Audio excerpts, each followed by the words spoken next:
última de un ciclo de mesas de debate tituladas Pensar la izquierda, pensar el futuro, que organiza el cuerpo académico de Historia Intelectual de la UAM Coajimalpa. Y bueno, para mí es un gusto presentar a tres colegas muy brillantes y que van a aportar mucho, seguro, al debate sobre la reconstitución de la identidad de la izquierda, los ejes programáticos, las propuestas a futuro. Y bueno, me piden que sea informal, entonces los voy a presentar de una vez a todos, si les parece, en el orden en el cual van a exponer. Entonces, bueno, Germán Cano, en realidad ya si la conocen, pero Germán Cano, quien es profesor titular de filosofía, es filósofo en la Universidad de Alcalá de Henares y está interesado, bueno, en un conjunto de problemas que tienen que ver con la filosofía contemporánea en los movimientos sociales. Su último libro es El desencanto del populismo, encrucijadas de una época. Germán es ex-activista. No, es activista todavía. Eres todavía. Pero sigue siendo activista. Lo que sí ya no es, por lo tanto es ex-izquierda. Es que suena como lo de ex-activista, me sitúa en una categoría. Que eres ex-activista, que ya no vas a hacer nunca más. Bueno, pues eres ex-consejero del área de cultura del Consejo Ciudadano Estatal de Modelos. Eso sí, sigue siendo activista. Y fue activista desde el 2015. Y muchas gracias por estar en esta mesa. Y bueno, de una vez les presento a quien ya conocen, a Xenia Yepes, quien es maestra y doctora en filosofía y también doctora en antropología. Y es profesora del Departamento de Humanidades de la UAM Coajimalpa y trabaja sobre temas diversos, filosofía y psicoanálisis, religión y secularización, filosofía moderna y contemporánea. Y finalmente tenemos a Carlos Illares, quien es historiador, también profesor del Departamento de Humanidades, miembro de la Academia Mexicana de Ciencias y bueno, yo diría es uno de nuestros grandes historiadores del pensamiento de la historia mexicana. Entonces, bueno, muchas gracias por estar aquí y cada quien tiene 15 minutos, si nos puedes poner. Vale. Te doy la palabra. Muy bien, pues muchas gracias y reitero mi agradecimiento por estar aquí. Voy a aprovechar rápidamente mis 15 minutos para tratar de lanzar algunos recorridos sobre el sentido de la izquierda en el siglo XXI y apuntando a qué tipo de identidad tiene que construirse a tenor de lo que se ha debatido esta mañana y a tenor de las líneas que estáis siguiendo en este seminario.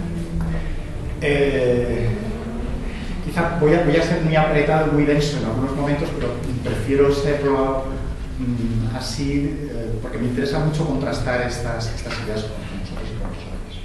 Bueno, curiosamente esta mañana yo creo que surgió una idea que me parece interesante para comentar. La necesidad de volver a una dimensión utópica o de alguna forma transformar lo que podríamos llamar la conciencia de derrota de la izquierda en el siglo pasado, un determinado duelo por la trayectoria de la izquierda en el siglo pasado, e inocular una opción de deseo, una opción deseante. En este escenario autocrítico de la herencia de la izquierda del siglo pasado, bueno, no solamente del siglo XX, sino de toda su trayectoria histórica, es sumamente interesante ver cómo los pensadores del siglo pasado, los pensadores contemporáneos, muy alejados entre sí, terminan llegando en una fase madura de su itinerario teórico a la misma conclusión. La izquierda o el pensamiento emancipatorio está obligado a volver a finales del XIX. Estos dos pensadores son, por una parte, György Lukács, que ahora está sufriendo las consecuencias de la Santa Alianza Reaccionaria en Europa, y Michel Foucault. Desde luego, desde diagnósticos críticos muy diferentes, dado que la figura de Lukács no es comparable a la de Foucault, pero no deja de ser llamativo que el último Lukács, el Lukács que ya había atravesado el recorrido de Histórico-Ciencia de Clase. En sus últimas conversaciones llamé la atención sobre cómo en un contexto donde se ha producido la lógica de sustitución formal del capitalismo, el horizonte marxista debe replantearse de otra forma, hasta tal punto, dice Lukács, de testar y poner a prueba todas las categorías, como si hubiera que empezar de nuevo. Esta es la tremenda advertencia de Lukács en el contexto de los 60, lo recordar. Es preciso recomenzar todo de nuevo. Esto en el contexto español fue utilizado por Manuel Sacristán en el contexto del debate del eurocomunismo para plantear la misma opción, para plantear si la izquierda debía abrirse a los movimientos sociales, si la izquierda debía renunciar a cierto lastre y poner todo patas arriba. A finales de los 70, Foucault dice exactamente lo mismo, ¿no? A la luz de lo que él estaba ya viendo en el desarrollamiento del modelo disciplinario al modelo postfordista, pensaba que la tradición marxista debía ser problematizada y que había que volver, por así decirlo, a 1850, había que volver al siglo XX. Digo esto porque me parece que esta reflexión engarza con esa reivindicación del pensamiento utópico que se esgrimía esta mañana, como si, por ejemplo, a la hora de leer a Marx fuera importante leerlo desde un prisma distinto, ¿no? como si el capital estuviera delante de nosotros, o como si el proyecto emancipatorio no estuviera ya a nuestras espaldas, sino que lo tuviéramos delante y que, digamos, tuviéramos que revivir de alguna forma ese diálogo del Marx, entre comillas, científico, con los jóvenes utópicos. Esto también ha sido desarrollado en pensamiento francés contemporáneo por Jacques Rancière, quien no en vano, en obras como La noche de los proletarios, justamente busca volver a ese contexto peyorativamente llamado utópico en los últimos años, o desde la tradición marxista más epistemológica.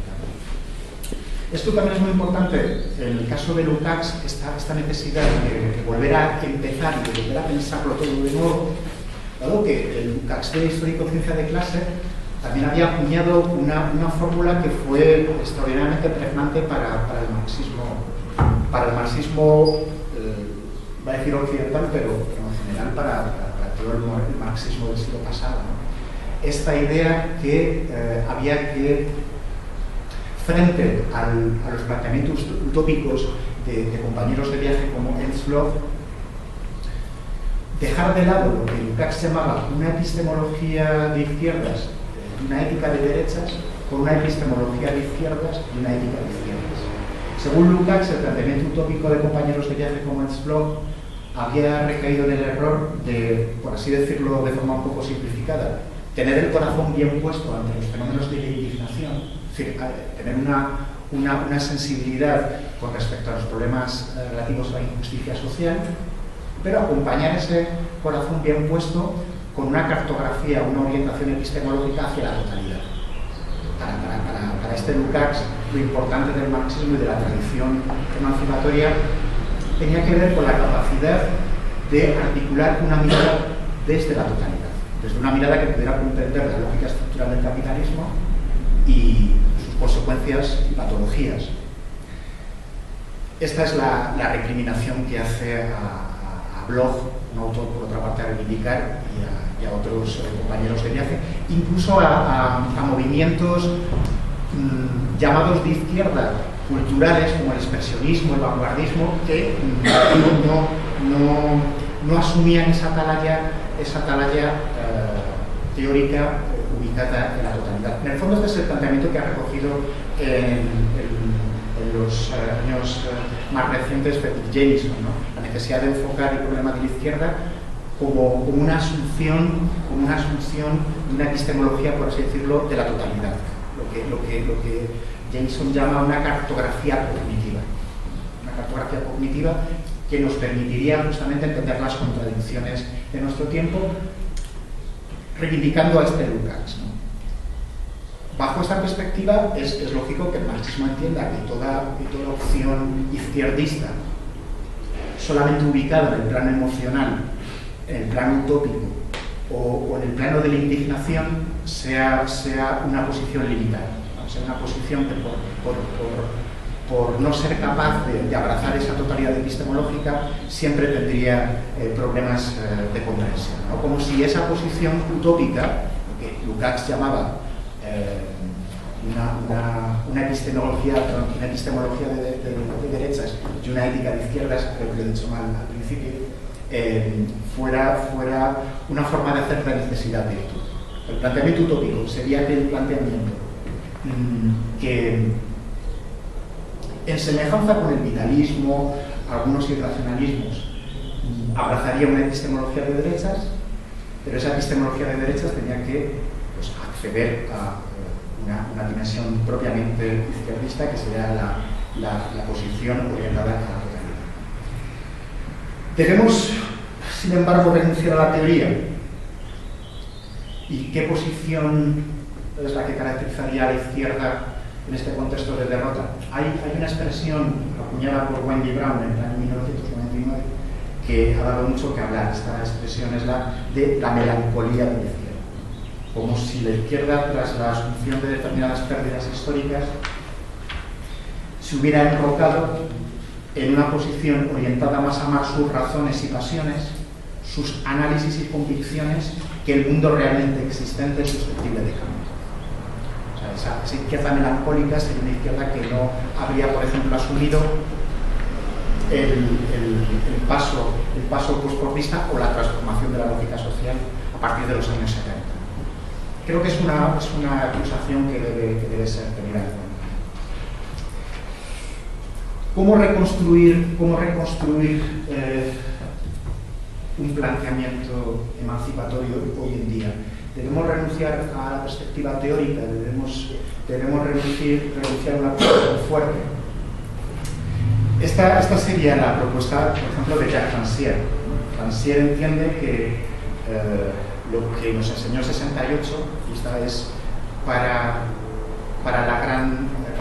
ser la gran lección del 68 frente a lo que llama la lección althuseriana, es haber dejado de lado la posición crítica, menos crítica y más compromiso, digamos, con la emancipación desde otros puntos de vista. Recordemos, dice Rancière, cómo mi generación, la generación del 68, pasó de la afirmación althuseriana del poder de la ciencia para desvelar las ineludibles ilusiones de los agentes de producción al entusiasmo maoísta con la reeducación de los intelectuales por los trabajadores del trabajo de fábrica. Vemos que aquí Rancière se ubica en una posición intermedia, en una posición totalmente antiintelectual, pero sí que entiende que esa posición teórica fuerte ya no tiene ningún sentido. Esa posición que también enfatizaría la posición de un discurso de izquierdas crítico con lo existente. ¿Deberíamos, pues, dejar abandonada la miseria de la teoría a su suerte? Recordemos también aquí la célebre discusión entre E.P. Thompson y el propio Althusser. ¿En qué medida, pues, podemos reconstruir el horizonte y el legado de la izquierda sin este maximalismo teórico? Rancière, desde luego, lo tiene claro. Cito un paso del filósofo y sus pobres. En los rigores de la ciencia marxista, tanto como en los colores de la cultura popular, había aprendido a ver la clausura de un mismo círculo, la complementariedad de un imposible y de una prohibición que se podría resumir así. Primero, los dominados no pueden salir por sí mismos del modo de ser y de pensar que el sistema de dominación les asigna. Segundo, no deben perder su identidad y su cultura buscando apropiarse de la cultura y del pensamiento de los otros. Tendría que ver un poco con lo que decía Máximo esta mañana acerca del autonomismo como una especie de hipertrofia de la posición autónoma, ¿no? Esta idea de crear un contrapoder, de crear una alternativa, un éxodo respecto a las posiciones institucionales ya existentes. cómo generar una práctica militante sin recaer en este círculo vicioso, ¿no?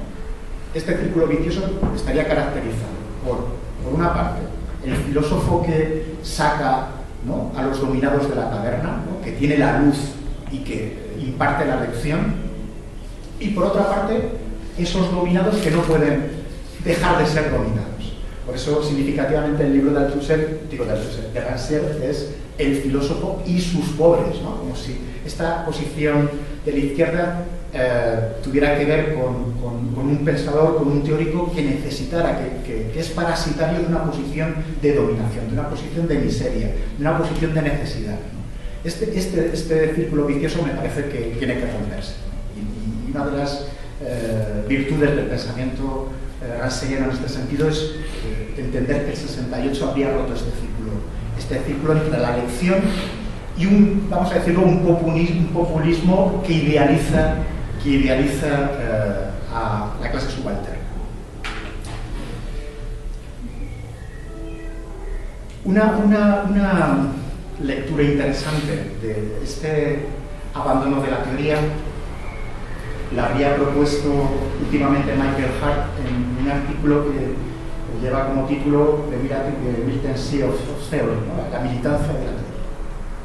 Él entiende que la posición militante y el discurso, el futuro del discurso emancipador, el futuro del discurso de la izquierda tendría que ver con ese paso que lleva a cabo el último Foucault, acercándose al mundo de los niños.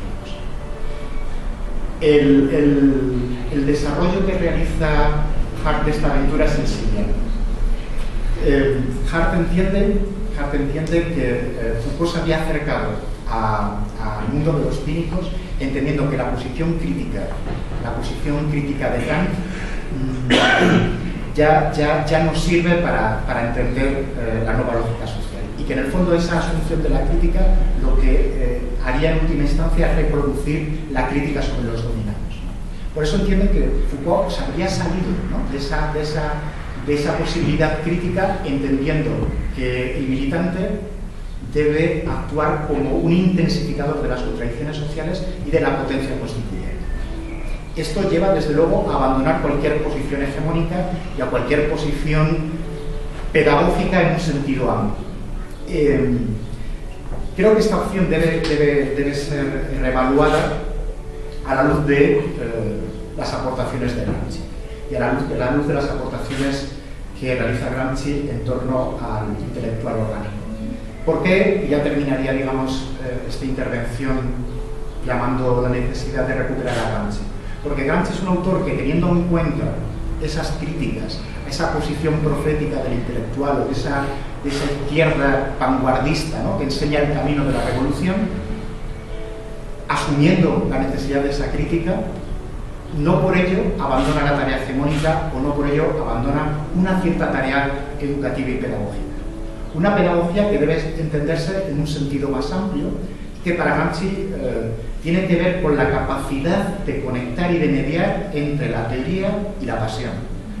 La capacidad de mediar entre el entendimiento racional y los impulsos populares, ¿no? Esta me parece que es la única salida que le quedaría a la izquierda después de los acontecimientos del 68 y después de esa autocrítica que la izquierda ha realizado al vanguardismo en los últimos tiempos, ¿no? Bien, pues esta sería la intervención. Gracias, Jorge. Sí. Pues antes que nada, muchas gracias por la invitación. Es un gusto estar aquí. Gracias por asistir. Pues a mí me gustaría plantear un poco qué se entiende antes que nada como dentro del panorama cuando se dice soy de izquierda, de alguna forma las maneras en las que puede entenderse esta pertenencia a la izquierda. Entonces creo que una primera manera tiene que ver con aquellos que están reclamando una redistribución, por ejemplo, del ingreso, aquellos que de alguna manera quieren mayores derechos civiles o humanos. No, perdón. No, Perdón. Los veo todos así como, caray, ¿qué estoy diciendo?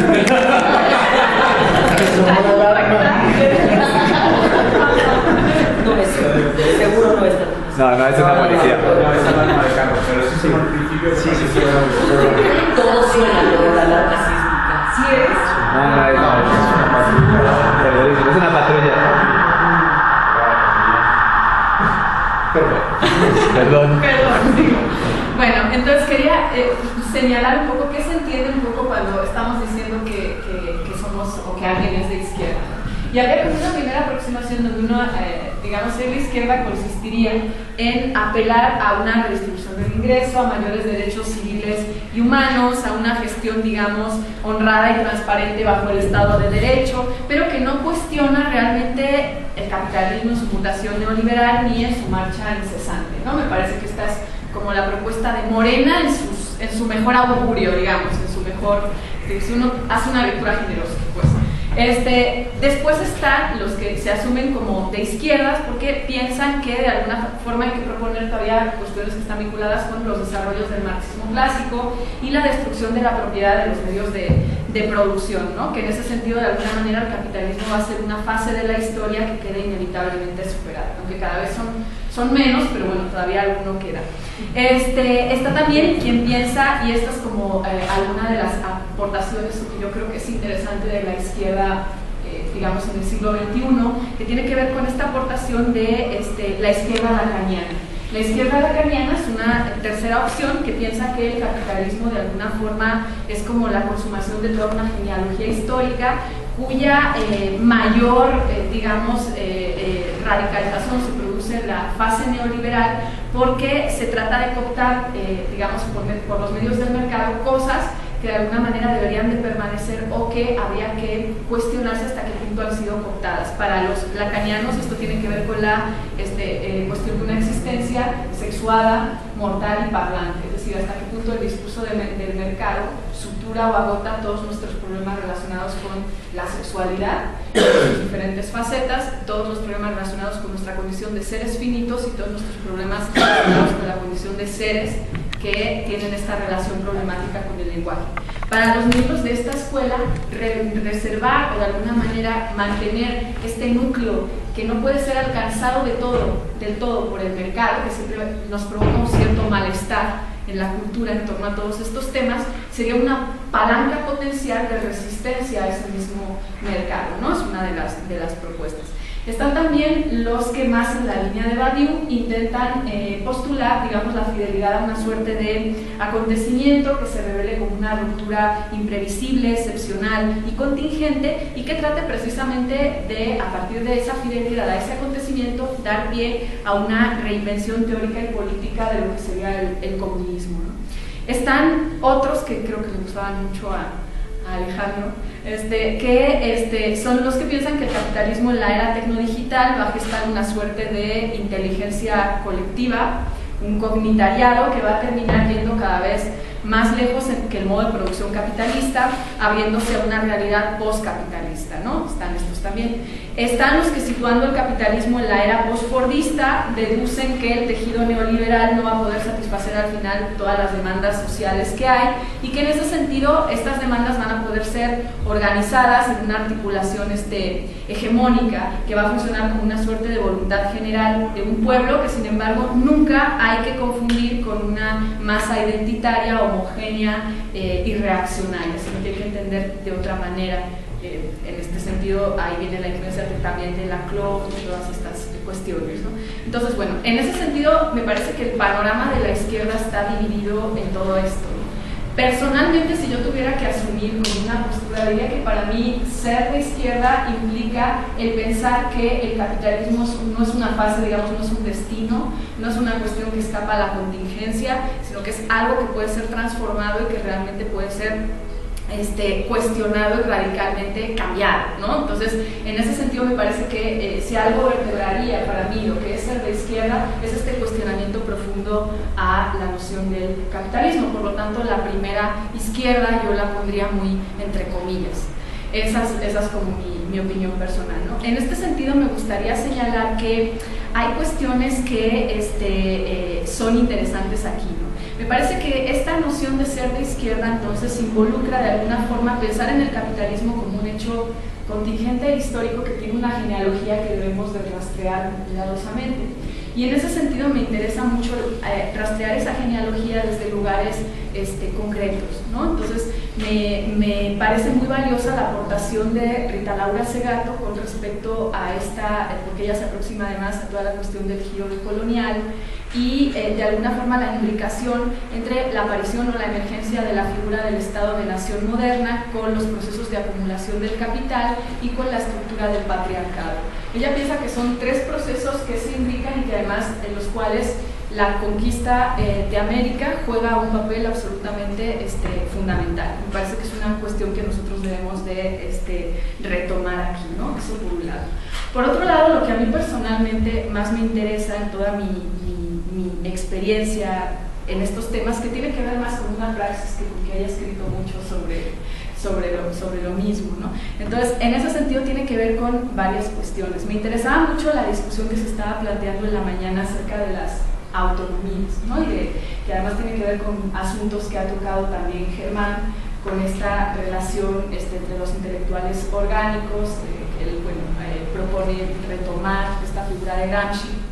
También me interesaba mucho toda esta cuestión con la potencialidad afectiva, ¿no? Que siempre se ve como algo a lo que hay que tener como mucha suspicacia, y esta relación en definitiva entre la teoría y la práctica, que es lo que está implicada aquí, ¿no?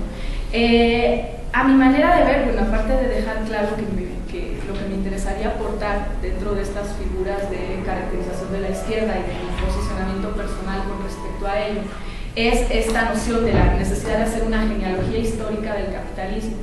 La otra cuestión que me gustaría aportar es una necesidad que está imbricada con la primera, es decir, con esta visión de la izquierda como posicionada en contra del capitalismo.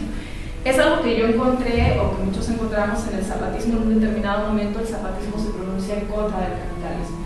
Y eso supone que mucha gente se vaya.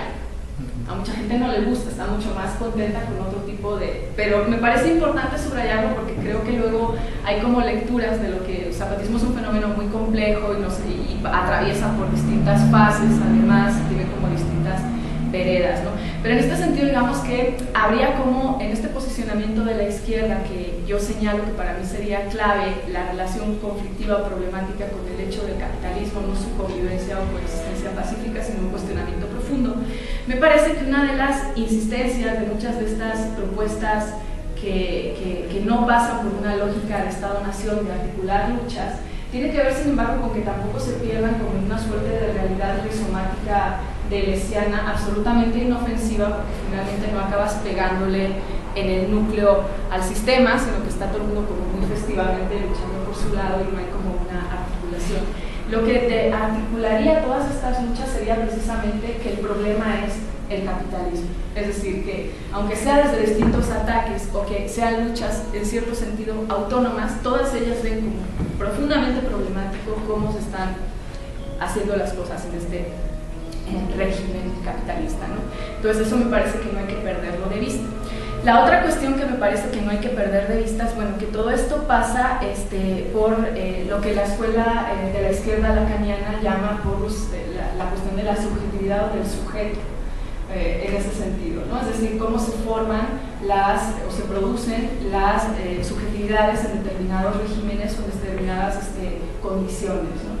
En ese sentido, a ellos les parece que es preocupante que el mercado ha sido como tan eficaz porque de alguna manera ha intentado llegar, como les decía hace un rato, hacia los núcleos más íntimos del sujeto, es decir, no quedaba nada como fuera de eso. Entonces, nuestra manera de concebir los vínculos, nuestra manera de relacionarnos, nuestra manera, hasta puntos en los que nosotros mismos no nos percatamos, pasan por todo un formateo de cuestiones que tienen que ver con el mercado, ¿no? Entonces, en ese sentido, digamos que la buena noticia es que parece que el mercado nos logra cooptar de todo y por eso siempre estamos como con este permanente malestar, ¿no? Entonces, si no, como dice Jorge Alemán, el capitalismo habría cometido el crimen perfecto, es decir, ya todo el mundo se habría como dormido en sus laureles, pero parece que hay algo que no acaba de cuajar, ¿no? Me parece que esto es una potencialidad que debe de ser aprovechada. no creo que deba de ser aprovechada de igual manera en todas partes. Creo que los malestares en la cultura son distintos. Si te vas a una comunidad en Guerrero, que si te vas a una comunidad, pero de que existen, existen. Y me parece muy interesante empezar a pensar en ese malestar en la cultura en términos de potencial político, ¿no? Eso por un lado.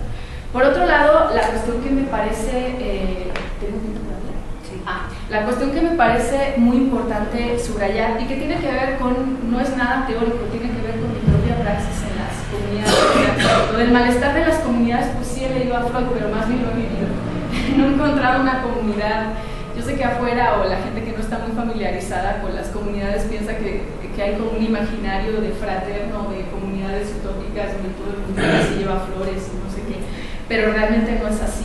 Son comunidades donde el conflicto es lo que, realmente el conflicto es lo que mantiene a la comunidad, porque hay que seguir poniéndose de acuerdo, gestionando, viendo qué pasa, ¿no?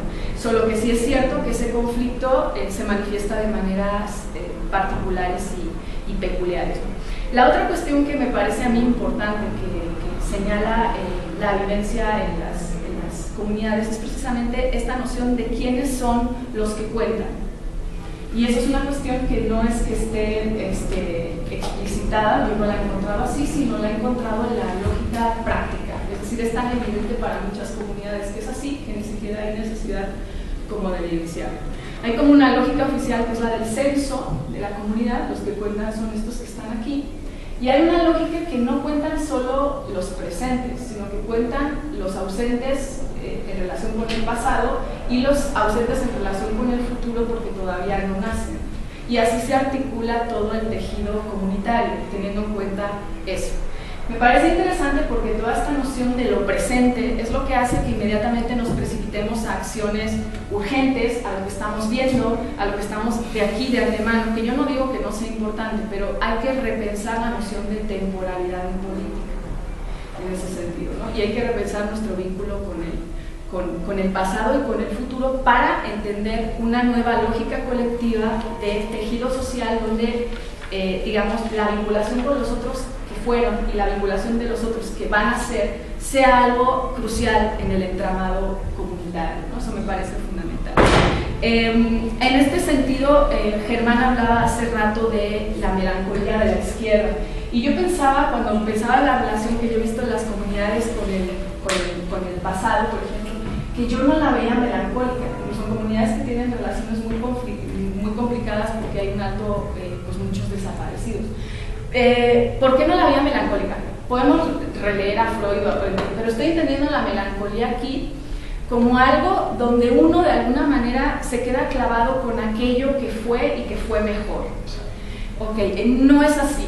Aquí de alguna manera es un pasado que es más un pasado benjaminiano, es un pasado que está activo y que en ese sentido abre a la reconfiguración del presente. Entonces, la relación con el pasado me parece importante por eso, porque no es un pasado, no es una melancolía, es un pasado que está activo, que está abierto y que sirve para crear nuevos vínculos y nuevos horizontes, ¿no?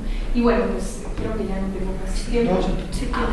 Entonces, en ese sentido, eso me parece que es sumamente importante. Esta noción de la presencia me parece importante porque creo que rige toda nuestra lógica, eso que Jameson llama el inconsciente político.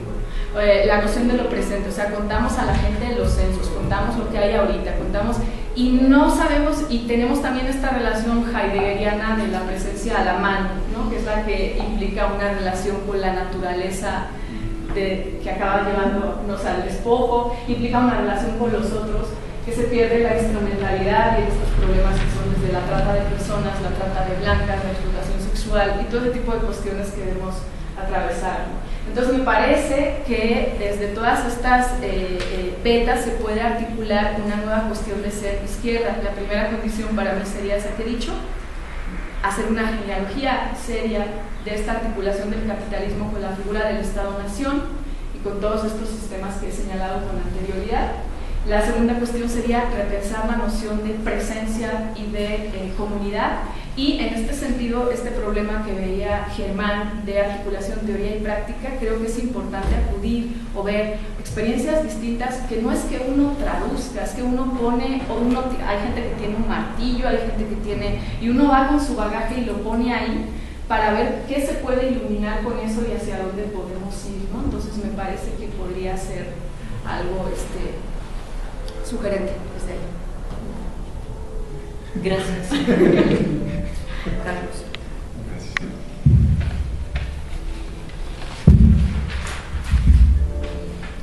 Bien, buenas tardes. Mi presentación va a ser un poco distinta a la de mis colegas.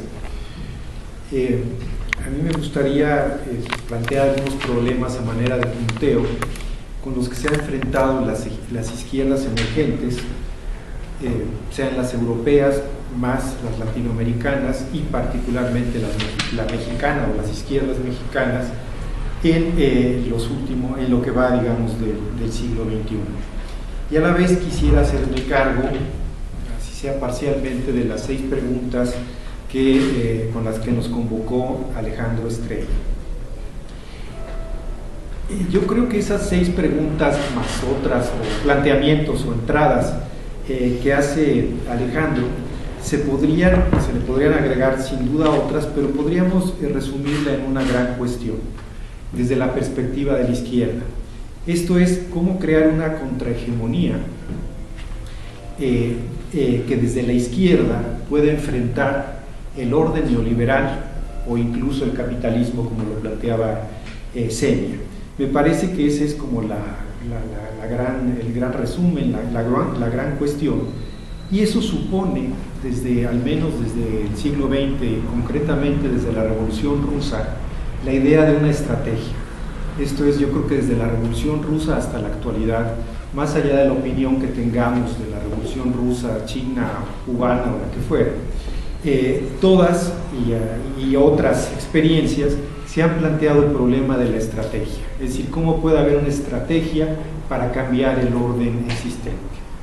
Entonces, comenzaría reflexionando sobre las limitaciones que tiene en la época actual cualquier estrategia que pueda emprender la izquierda, y después hacer unas modestas propuestas con respecto a una estrategia posible. Empezaría hablando de los límites en los cuales estamos insertos en esta época. Yo creo que estamos en una situación de un buen tiempo para acá, por lo menos 30 años y no es que más, en el cual hay un dominio irrestricto del capital financiero. Esto es una coordenada que no ha podido superar ninguna izquierda, sea la izquierda altermundista, sea la izquierda anticapitalista, sea la izquierda nacionalista o el país que les guste. Es decir, ninguna ha podido romper esta lógica del capital financiero, y eso va desde la experiencia fallida en muchos sentidos de Syriza en Grecia hasta la experiencia de Lula, y seguramente marcará la experiencia que pueda tener López Obrador en caso de ganar. Esto es, ninguno ha podido romper, digamos, las cadenas o el capital financiero. Yo creo que si sacamos al capital de esta lógica y el capital como poder económico, como elemento, lo que decía Miriam Madureira en la mañana, me parece que es quitar una coordenada fundamental. Es un límite que tienen todas las izquierdas independientemente de sus propuestas, expectativas o posiciones, ¿no? Y eso va desde el neozapatismo hasta, en el caso mexicano, hasta el López Obrador u otras figuras. En segundo lugar, se ha comentado mucho, sobre todo en las presentaciones del primer día, donde pues las hemos visto, pero más bien en video, es la debilidad estructural de las clases trabajadoras. Es decir, este es un cambio radical en relación con lo que fue finales del siglo XIX y ya no digamos el estado de bienestar en el siglo XX. Es, si no nos hacemos cargo de que este sujeto histórico que construyó, o a partir del cual se construyó todo el ideario socialista, comunista, socialdemócrata, anarquista, etcétera, digamos, nos costará trabajo enfrentar el presente. Es una limitación fundamental. Hay una debilidad histórica de las clases trabajadoras que las pone en una absoluta desventaja en relación con el capital. Por otra parte, o en tercer lugar, hay una desorganización de los subalternos. Es decir, no hay, salvo en momentos muy específicos o en los momentos en que se dan estas construcciones llamadas populistas, en las cuales se acercan los fragmentos, en general los subalternos están divididos, desorganizados y, bueno, sin duda reprimidos. Luego, el carácter periférico de todos nuestros países, y eso va desde España, Grecia, sin duda México y el resto de América Latina. Esto es, no estamos en el centro del sistema, sino estamos en la periferia. Y en buena medida pagamos las consecuencias de estar en la periferia. Es decir, entre otras cosas, pues somos el teatro de las nuevas guerras. Es decir, en México, pues no podemos olvidar, un poco lo aludía Xenia en algún momento de su presentación, pues México está en el escenario, o es escenario de una de las nuevas guerras, que es la guerra contra el crimen organizado, la guerra, digamos, en torno a las drogas. Y eso es una limitación fundamental. Pues es un país que está intervenido no solo por el capital, sino por las formas más violentas del capital y de la economía criminal. Entonces, bueno, ahí plantearse, me parece muy bien, soberanía o estas cuestiones me parecen reivindicaciones muy encomiables, pero simplemente me parece que hay una dificultad orgánica en un país que no solo está subordinado en la lógica del capital, sino subordinado, pues casi, no diría militarmente, pero bueno, estratégicamente, a una guerra que no es propiamente suya. Es decir, la guerra en particular contra el crimen organizado y la guerra de las drogas fundamentalmente se desarrolla en el tercer mundo. Es decir, en los países productores son los que pagan las consecuencias de este capitalismo global en términos de la economía criminal. Y no solo pagan las consecuencias en términos sociales, en términos, digamos, de daños materiales, sino en términos de las alianzas y de los bloques de poder que se fundan en estos países. Yo creo que uno de los rasgos importantes de la formación, para usar a Gramsci, del bloque histórico neoliberal en la versión mexicana, es que incluye al crimen.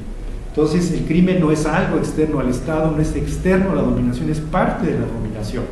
Entonces, bueno, pues es una limitante para cualquier propuesta de izquierda. Y otra que pues, nos mete en la coyuntura presente, contemporánea, es la configuración histórica de las izquierdas nacionales. Es decir, cada izquierda se configura de manera distinta, así todos sean anarquistas, todos sean comunistas o lo que sea. La manera como asimilan los distintos discursos políticos tiene que ver con sus propias trayectorias históricas. Y además hay que agregar otro elemento, las culturas políticas nacionales. Por ejemplo, en México es impensable, al menos si se quiere tener cierta eficacia política, no discutir el problema del nacionalismo. Esto es, ahora que se va a reforzar, si gana López Obrador, que yo espero que sí, pues a mí me parecería razonable que desde el ángulo neozapatista entraran a esa discusión, no que se saliera. Es decir, el nacionalismo que desde la emergencia neozapatista en los 90 o la globalización en los 90 aparecía como algo que iba a la absoluta decadencia, en realidad ha mostrado una vitalidad asombrosa. Es decir, el nacionalismo mexicano ha tenido una eficacia que no tuvo en España ni en otros lados, que es fundamental para pensar cualquier proyecto de izquierda, incluso los proyectos alternativos. Es decir, yo creo que habría que discutir con el nacionalismo mestizo en lugar de discutir solo con los que están en una perspectiva distinta. Bueno, esto, si me queda un poco de tiempo, lo resumiría en 3 limitaciones que me gustaría que nos concentráramos. O sea, hay en la época actual la asimetría mayor entre el capital y el trabajo, tal vez la peor en 100 o 150 años. Sí, David Harvey acaba de decir hace poco pues, que regresamos al siglo XIX, sin duda, ya nomás que acaben con los sindicatos que quedan y estamos no sé, antes de la revolución, como en las revoluciones del 48, ¿no? Pero sin esperanza que sea una pequeña diferencia. O sea, ahí siquiera pensaba que podía, digamos, mejorar.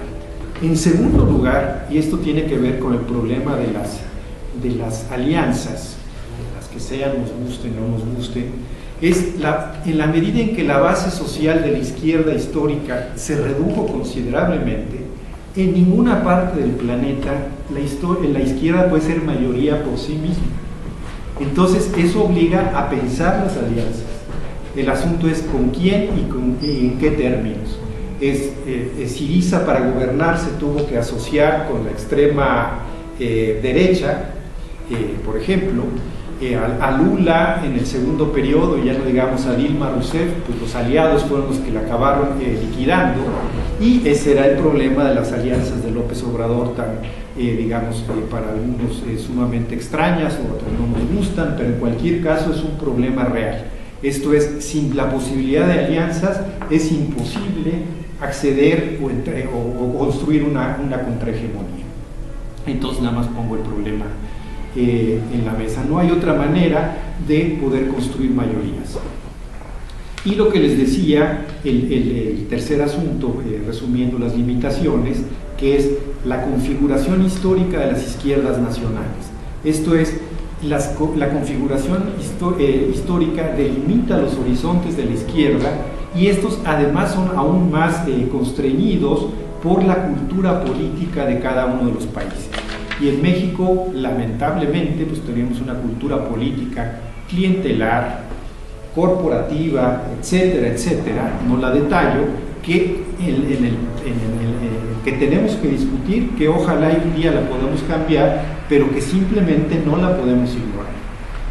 Me queda tiempo para decir rápidamente sobre las estrategias.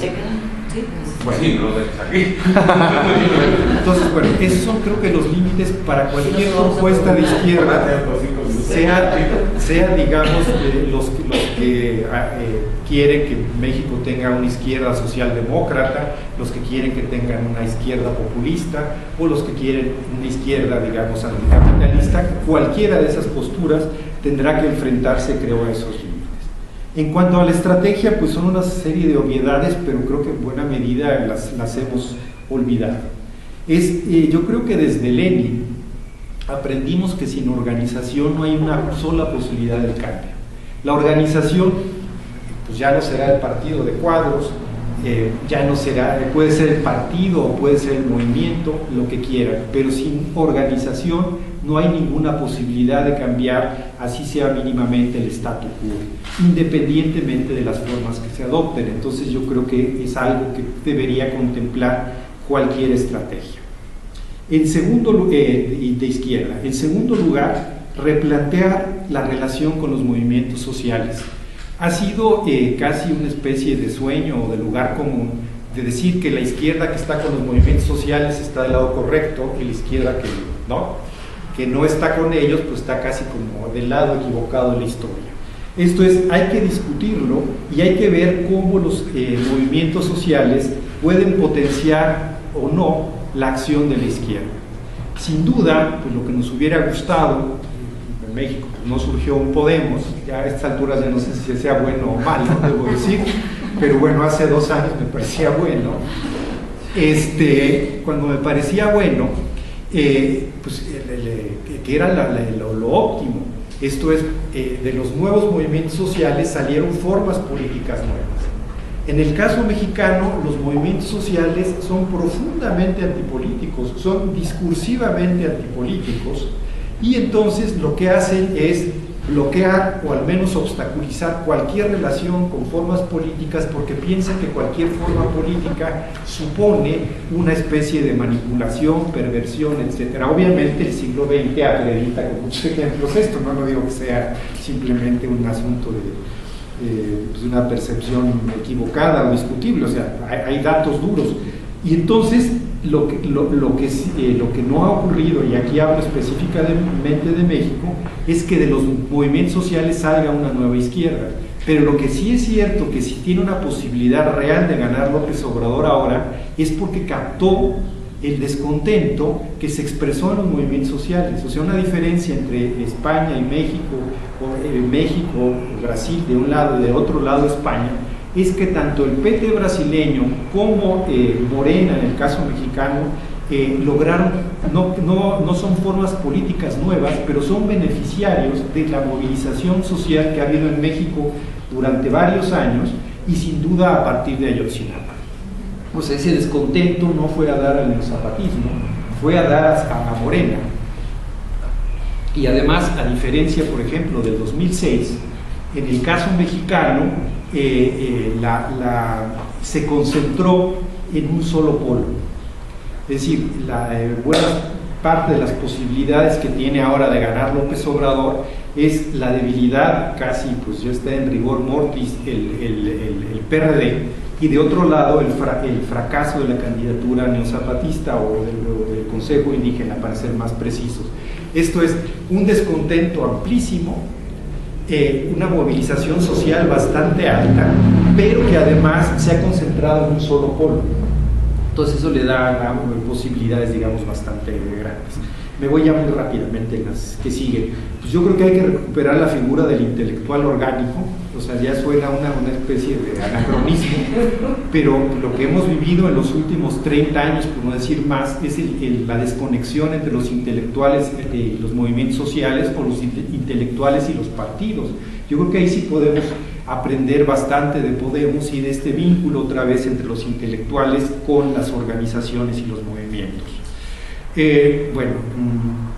Rápidamente, yo creo, y esto lo rescatamos de alguna de nuestras lecturas en nuestro seminario, yo creo que no se trata solo de ganar posiciones marginales en las redes, o sea, hay que penetrar, lo que decían Williams y Zenik, en los medios que aún mandan. O sea, en México, a diferencia todavía de Europa y en general el tercer mundo, es que la mayoría de la gente está todavía en los medios tradicionales. Es decir, todavía ha crecido mucho la presencia de las redes, y eso se va a expresar en la elección que tendremos, pero sin duda los medios tradicionales capturan la mayoría de la opinión o de la formación de opinión. Entonces es fundamental, en una esfera pública tan cerrada como la mexicana, en medios tan escasamente plurales, pero entrar por lo menos a una disputa.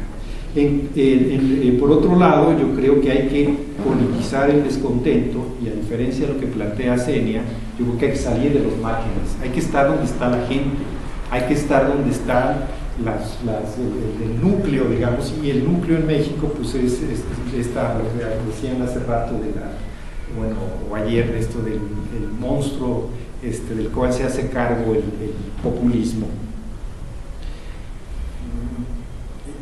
Sin duda, me parece que hay que participar en las elecciones. Las posturas antipolíticas no han progresado. Las elecciones, con todos los problemas que tengan, han potenciado la presencia de la izquierda, tanto en Europa como sin duda en los países latinoamericanos. Y ya, ahí dejo. Gracias.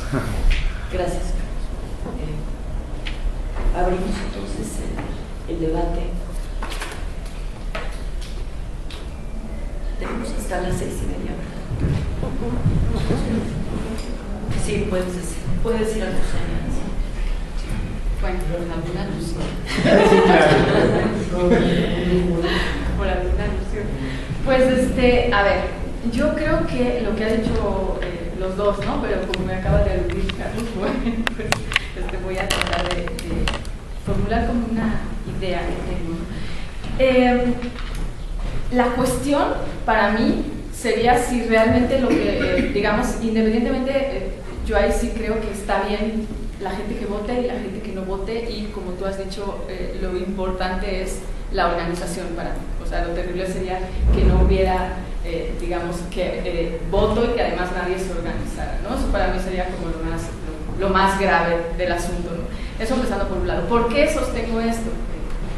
Porque entiendo el voto estratégico, es decir, el voto del menos malo, pero para mí es muy difícil pensar en el proyecto de Estado-Nación de Morena como izquierda, honestamente, y lo leí.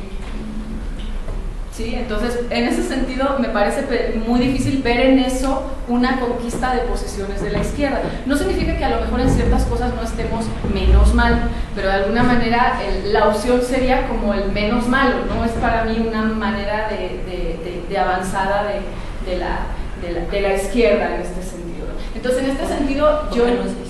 porque para mí lo que yo conozco del proyecto de Morena con respecto a su política fiscal de redistribución del ingreso y todo ese tipo de cuestiones, no se trata de alguna manera de cuestionar, se trata de que el Estado sea como el regulador de un sistema que no va a dejar de ser el que es, y de alguna manera además el Estado se ve que el único problema que tiene es que hay que limpiarlo de corrupción, pero no se entiende que la corrupción forma parte de toda la lógica del capital.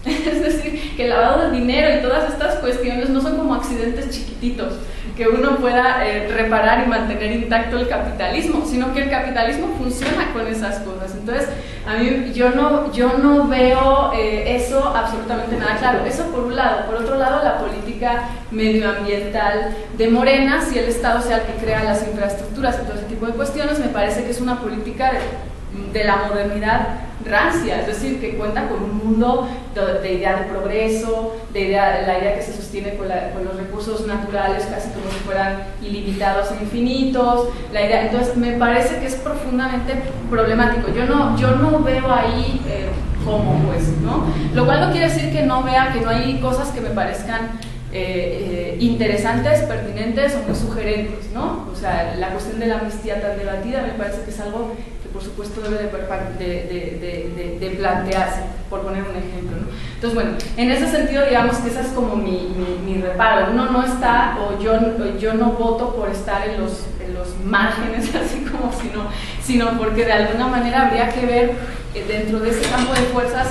Claro, ahí uno se tiene que posicionar estratégicamente. Habrá gente que vote por López Obrador, como discutíamos hace rato tú y yo, porque piensa, bueno, pues podemos de alguna manera elegir a nuestro mejor enemigo, ¿no? Me parece muy respetable. Hay gente que piensa, como también decíamos, no, si yo sigo alimentando esto, de alguna forma es como no contribuir a que se produzca una transformación, sino más que siempre estemos como esperando lo menos malo o lo menos peor. También hay gente que opina así. Entonces creo que que es difícil, no es tan fácil orientarse, ¿no? Esa sería como una cuestión.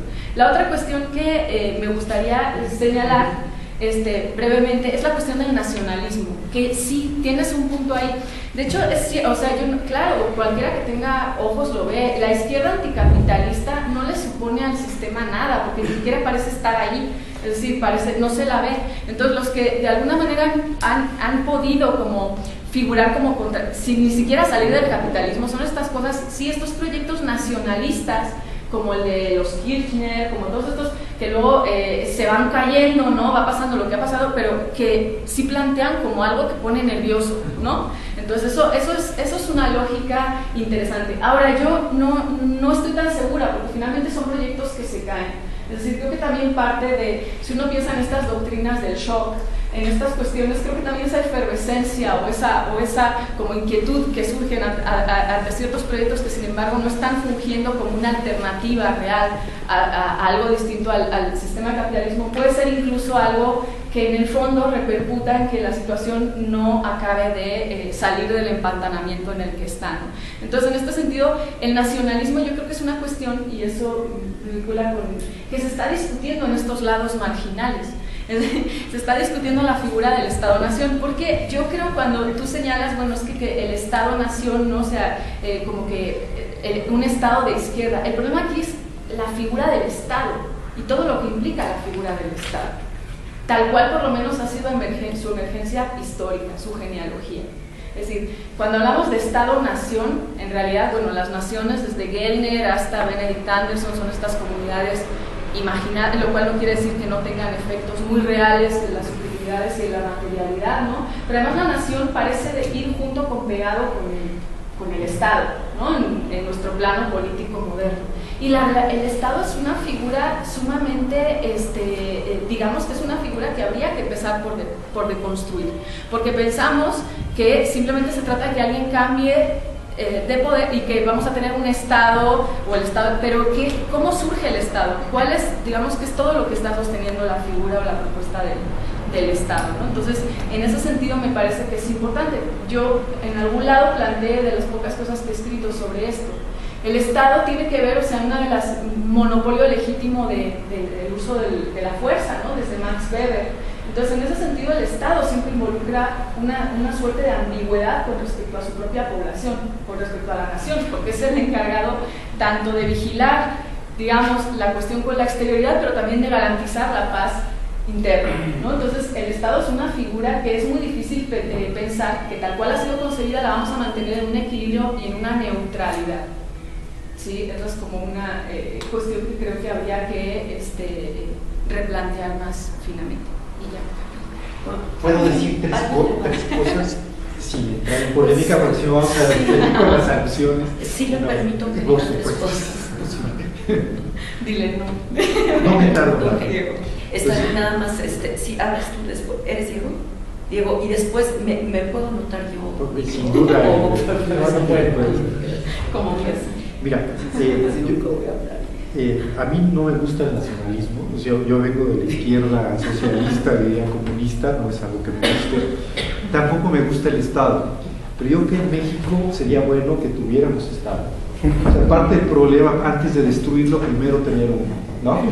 Y tener uno que realmente cumpla beberianamente con sus obligaciones, que redistribuya, que, por ejemplo, que imparta vacunas, que no distribuya leche radiactiva, que combata el crimen, etc. O sea, yo empezaría por eso, antes de disolverlo, tener una figura acabada, en el sentido de que pueda cumplir con el papel básico que, por ejemplo, cumplió en Europa en la socialdemocracia de la redistribución.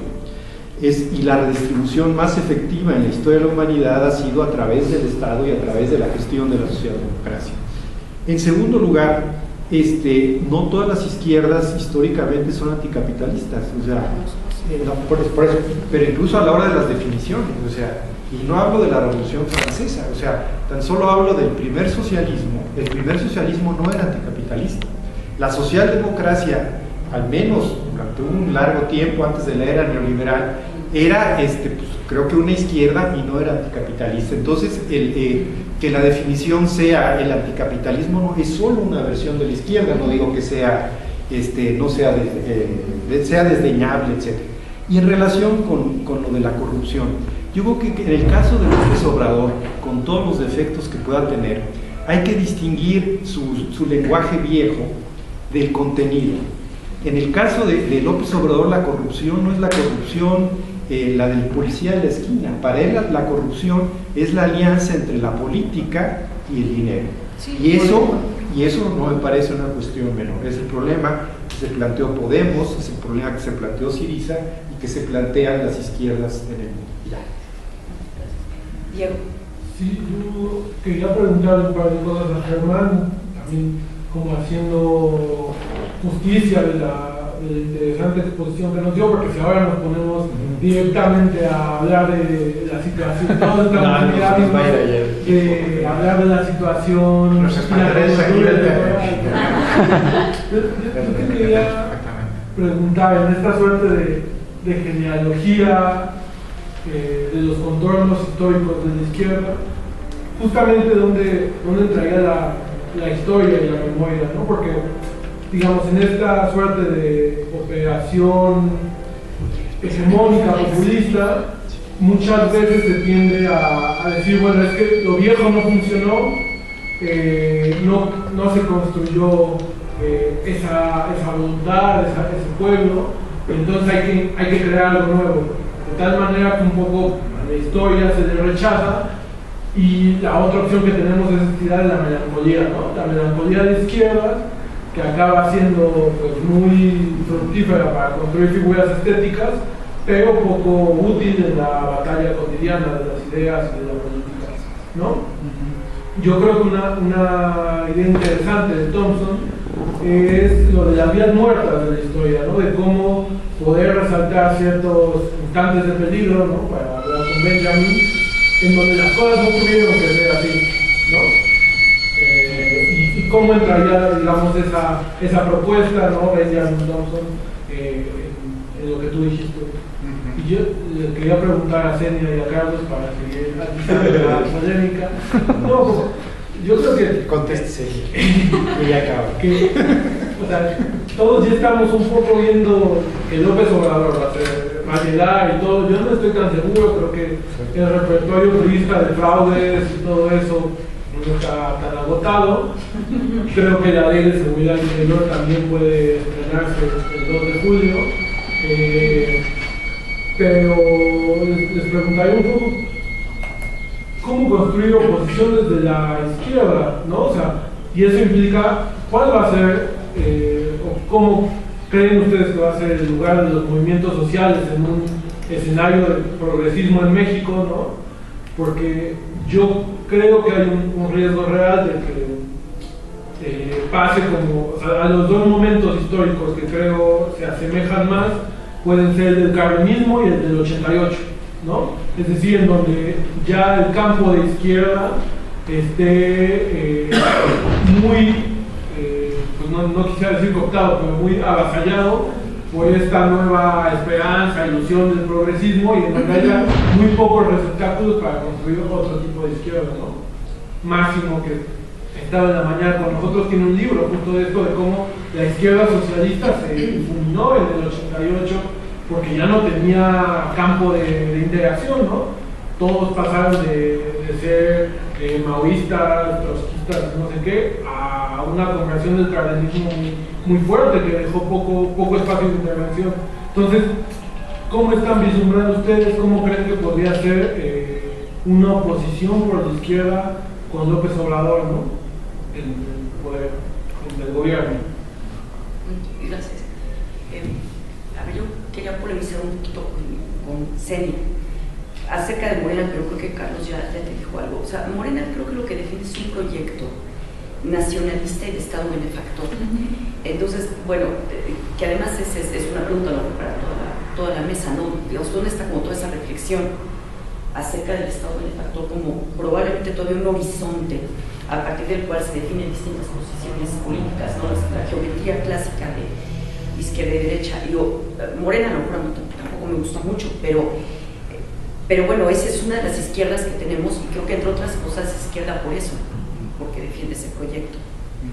Y lo que dices de la corrupción, yo no sé esa parte del capitalismo, pero lo que dices es que en México tiene que ver con la ausencia de vigilancia de pesos y contrapesos, es decir, no tenemos un poder judicial realmente autónomo, fuerte, que esté vigilando los otros poderes, y por eso tenemos esas monstruosidades, ¿no?, de políticos y de gobernadores que roban, digamos, sin control. Ahora ya tenemos más investigación sobre eso, pero bueno, yo soy politóloga, entonces yo creo que eso tiene que ver con las instituciones que apenas nos estamos inventando, ¿no?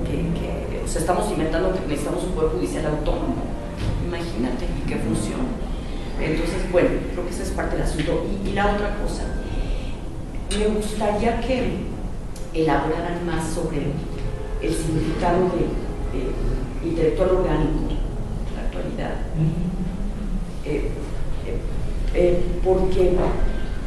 Porque, bueno, de hecho creo que sí tenemos ejemplos, ¿no?, todavía de intelectuales orgánicos. O sea, en Podemos hay intelectuales orgánicos.